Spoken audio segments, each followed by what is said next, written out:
في فرق كبير بين انك تحب شخص وانك تربط حياتك بشخص، تربط فرحك وزعلك.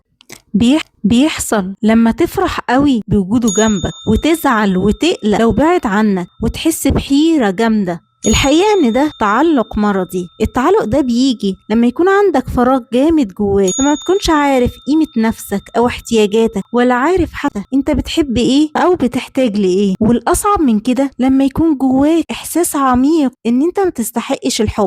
الحقيقة انك لو لقيت حد بيقولك كلمة حلوة او بيهتم بيك بأقل اهتمام ممكن، هتلاقيك صوت من جواك مش مصدق انك بتتحب اصلا. هتلاقيك بتقول ايه ده، انا؟ انتوا بتحبوني انا؟ ازاي؟ انت مستغرب ان حد بيحبك لان من جواك احساس عميق بانك ما تستحقش الحب. المشكلة الاكبر ان كوبايتك بتكون فاضية، او بمعنى تاني انك ما بتعرفش تحب نفسك او تحطها اولوية في حياتك. عايش عشان الناس وبس، وعندك جوع عاطفي عالي جدا لانك كنت محتاج قبل ما تدور على حب بره نفسك تدي حب لنفسك.